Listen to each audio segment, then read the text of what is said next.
안녕하세요. 이번 아산헬프 챌린지 2019에 참가하게 되어 카디오베스쿨러 버더 디텍션을 주제로 참가하게 된 팀명 역사는 밤에 쓰여진다의 발표를 맡게 된 경성구입니다. 저희 프로젝트 스텝은 다음과 같습니다. 먼저 전처리, 그리고 이제 모델 어키텍처와 그 다음에 트레인 기법들, 그 다음에 후처리와 디스커션, 리뷰로 구성했습니다. 다음은 모델 개요입니다. 저희들의 프로젝트를 한 슬라이스 안에 모아봤는데요.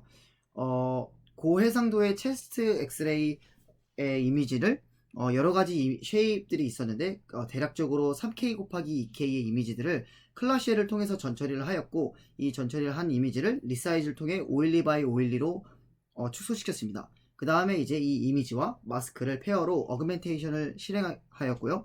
그 다음에 여러가지 로스를 썼는데, 그 로스 중에서 다이스 로스 중에 이제 클래스별로 웨이트를 좀 수정해서 저희는 적용하였습니다. 그리고 저희는 이제 인코더 디코더의 유닛 구조를 차용했고요. 밑에 이제 SWA와 후처리는 뒤에 더 자세하게 말씀드리겠습니다. 먼저 전처리입니다. 저희 프로젝트에서의 전처리는 먼저 이제 히스토그램 이퀄라이제이션을 사용했으나 다음 그림과에서 볼 수 있듯이 의료 데이터의 특성상 이렇게 엑스레이는 영인 데이터가 되게 많았어서 만약에 히스토그램 이퀄라이제이션을 했을 때 이러한 영인 부분에 영향을 미쳐서 저희들의 ROI인 이 심장의 부분에 이제 밸류가 되게 찌그러지고 또는 이제 되게 왜곡이 심한 거를 발견할 수 있었고요. 때문에 저희는 이렇게 타일별로 히스토그램 어댑테이션을 해주는 클라시를 이제 적용하여서 컨트라스트 대조비를 높였습니다. 저희 팀원 중에 방사과를 졸업한 팀원이 있어서 그 팀원의 도움을 받아서 여러가지 밸류를 놓고 그리드 서치를 통해서 실험을 통해서 가장 적절한 밸류를 찾았습니다.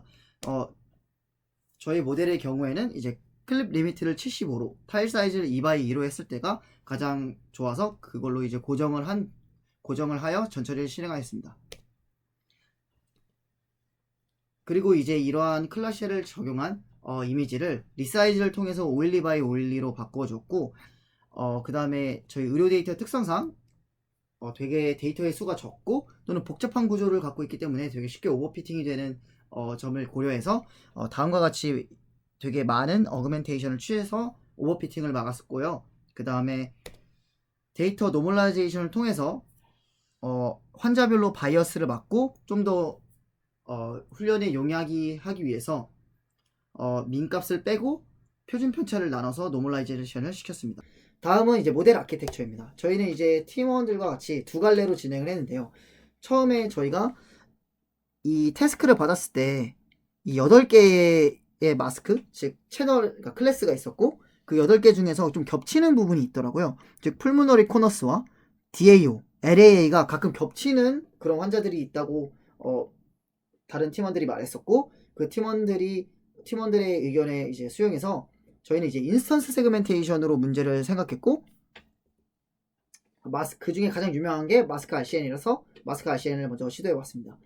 마스크 RCN을 간단하게 소개해드리면, 먼저 이제 CNN 컨볼루션의 네트워크를 구성해서 피처맵을 익스트랙션하고, 그 다음에 이제 브랜치를 넣어서 리지언 프로포설 네트워크, 즉 오브젝트가 있는지 없는지에 대한 클래스랑 이제 바운더리 박스에 대한 레그레이션을 먼저 네트워크를 구성합니다. 그리고 그 구성한 걸로 인해서 프리딕션, 그러니까 영역이겠죠. ROI를 기준으로 이 피처 맵을 크롭합니다. 이 크롭한 뒤에 플랫 커넥트 레이어로 넣어야 되기 때문에 이 ROI 얼리그멘테이션에서 좀 정렬을 하고, 그 다음에 동일한 사이즈로 리사이즈를 합니다. 때문에 세 가지 브랜치로 클래스에 대한 브랜치, 그 다음에 바운더리 박스 리그레이션의 브랜치, 그 다음에 마스크에 대한 브랜치, 세 가지를 놓게 되는데, 특히 이 부분에 있어서 ROI 부분에 있어서 플랜 레이어가 다채롭게 들어가기 때문에 되게 이제 작고 긴 물체를 찾기 어렵다는 그런 이슈가 이제 기터브에서 공부하면서 요번에 배우게 됐었고, 스코어도 되게 그 때문에 되게 낮았습니다.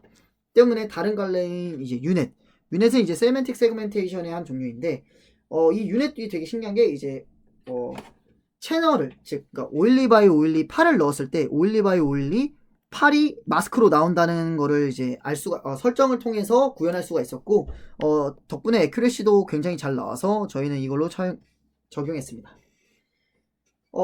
다음은 이제 백본 서칭인데요. 이제 저희가 유닛 구조 인코더 디코더를 차용하면서 이제 인코더 부분에 좀 다채롭게 시도를 해보는 게 어떨까 해서 한번 시도해봤는데요. 레즈넷 102, 기본적인 레즈넷 101에서부터 이제 인셉션 레즈넷 V2, 그 다음에 이피션트 시리즈 이렇게 적용해봤는데요. 단연 이제 이피션트 시리즈가 가장 성능이 좋아서 저희들은 이제 이피션트 넷을 고정해서 파인 튜닝을 실행했습니다. 이피션트 넷을 조금 더 부연 설명을 하자면 이피션트 넷은 이제 파라미터 수도 적어서 저희들이 좀 훈련하는데 GPU 제한된 GPU를 쓰기 위해서 한정된 GPU 때문에 파라미터를 조금 효율적으로 쓰는 것과 에큐러시가 높은 것에서 되게 적절한 모델이었습니다. 다음은 이제 이피션트 넷의 또 더 좋은 장점인데 처음에 이피션트 넷의 베이스라인을 잡고 세 가지를 고려합니다. 예를 들면은 이제 레이어를 얼마나 더 많이 쌓을지, 그 다음에 피처 맵의 레졸루션을 즉 512 x 512로 할지, 1024 곱하기 1024로 할지, 얼마나 더 늘릴지 같은 레졸루션에 대한 방향과 피처 맵의 위스, 즉 채널 필터를 몇 개를 더 와이드하게 쌓을 것인가에 대한 세 가지를 동시에 고려하기 때문에 단연 복잡한 그 의료 데이터라도 좋은 성능을 거둘 것이라고 생각해서 백본으로 이피션트 넷을 사용했습니다. 다음은 이제 이피션트 B0에 대한 베이스 라인인데, 그 중에서 이 MB 컨볼루션 V1은 모바일 랩 V2에서 이제 인버스 모바일 인버스 보틀렉 컨볼루션의 그런 블럭을 그대로 가져와서 쓴 것을 볼 수 있습니다. 지금 앞서 말씀드린 것을 종합해서 저희들의 프로젝트, 즉 모델을 도식화한 그림은 다음과 같습니다. 앞에 말씀드렸다시피 앞에 인코더 모델을 이피션트 넷을 썼고요. 그 다음에 뒤에는 이제 5개의 블록으로 해서 기본적인 업샘플링 2D 업샘플링과 이제 컨볼루션 2D를 두 개를 연결해서 업샘플링 구성했고, 이것의 피처는 이제 256, 128, 64 이렇게 이제 이진수 표현하였습니다. 그 다음에 이 부분이 궁금하실 텐데 A와 D와 AG, 그 다음에 AG, AJ가 궁금하실 텐데, 이 부분은 이제 저희는 이제 B7을 썼습니다. 이 베이스 라인을 보시면은 이피션트넷은 B0화에서부터 B7까지 7개의 블럭이 동일되게 있는데, 이것을 좀 더 말씀드리자면 이것을 다루는 쉐입이 같게끔 블럭을 나누게 되면은 이런 식으로 나눌 수 있게 됩니다. 총 7개가 나타나는데요. 그 중에서 이제 B7은 이 각각의 MB 컨볼루션에 대한 그 레이어라든지 아까 말씀드리신 딥스라든지 레졸루션이라든지 와이드 위스라든지 이런 것들이 조금 더 복잡하게 된 그런 경우를 B7으로 설정할 수 있습니다. 그리고 지금 이와 같은 이제 컨볼루션 6과 1 같은 부분은 이제 모바일넷의 이제 그 블럭넷에서 얼만큼 확장시킬 시에 대한 확장 팩터라고 할 수 있습니다. 다음은 트레인입니다. 저희는 트레인 기법 중에서 이니셜라이저 부분에서는 랜덤으로 웨이트를 주는 것은 렐루를 죽이거나 또는 이제 시그모이드에서 양쪽 끝으로 세츄레이션 되는 그런 문제점들이 많이 발생하기 때문에 저희들이 이제 케라스에 기본적으로 이제 이니셜라이저로 제공해주는 밸런스 스케일링을 통해서 웨이트를 정규 분포로 주었고, 그다음에 디코더 부분에서는 훈련이 계속됨으로써 아까 말씀드렸죠, 렐루가 죽거나 시그모이드가 이제 양쪽으로 세츄레이션을 막는 것을 예방하기 위해서 자비의 유니폼 이니셜라이즈를 사용했습니다. 그 다음은 저희는 로스를 두 가지를 썼는데요. 다이스 로스와 그 다음에 이제 포컬 로스를 썼습니다.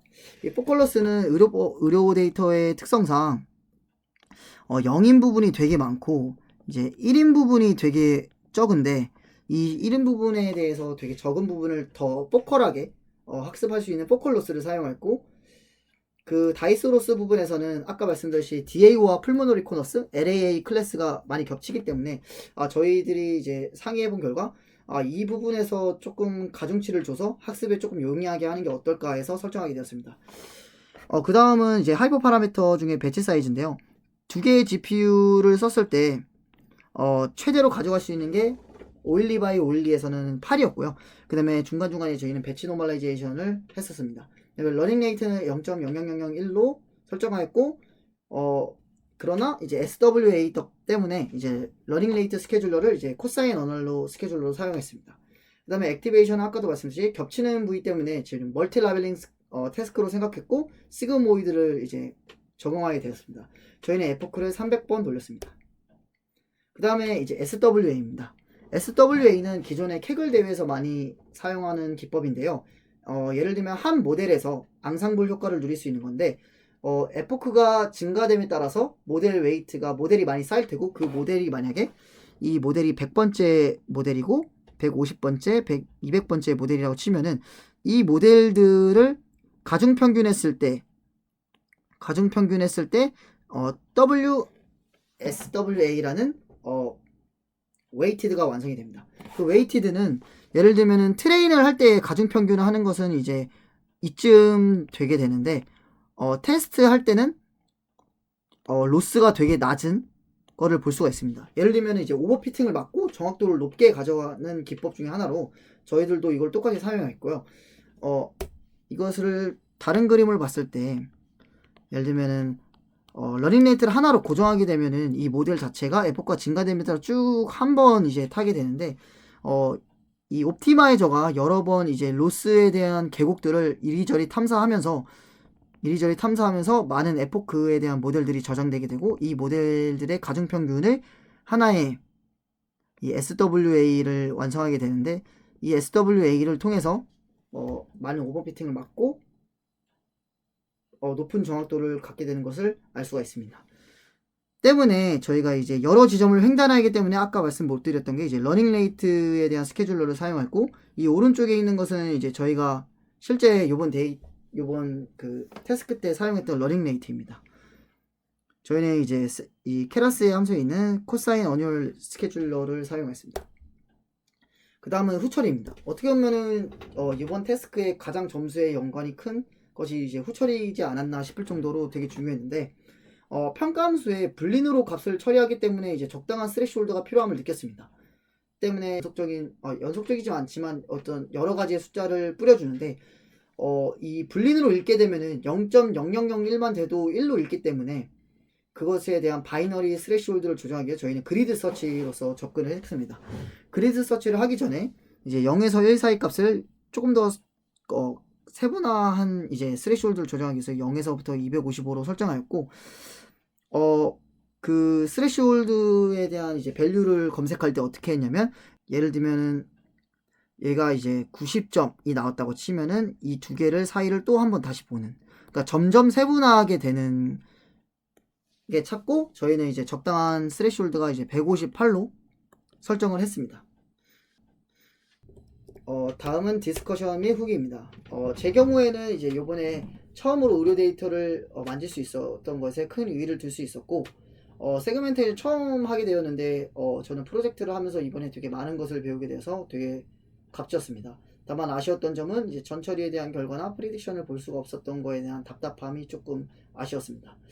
다른 팀원 중에서는 이제 고정 선생님의 말씀을 빌리자면 해당 대회를 통해서 CPA의 데이터를 카디오베스쿨러 버더를 디텍션 할 수 있다는 것을 처음 알았고 특히 인스턴스 세그멘테이션 문제를 경험할 수 있어서 좋은 경험이었던 것 같다고 했습니다. 다른 팀원 중 이공훈 선생님은 방사선사 자격증이 있는 상황에서 매일 보던 CXR 데이터를 통해 AI가 진단 영역도 넘볼 수 있다는 것을 알게 되었고 많은 것을 배울 수 있어서 값졌다고 했습니다. 다음은 리퍼런스입니다. 저희는 특히 이 부분에서 이제 GitHub의 키볼 세그멘테이션 모델을 많이 참고했습니다. 감사합니다.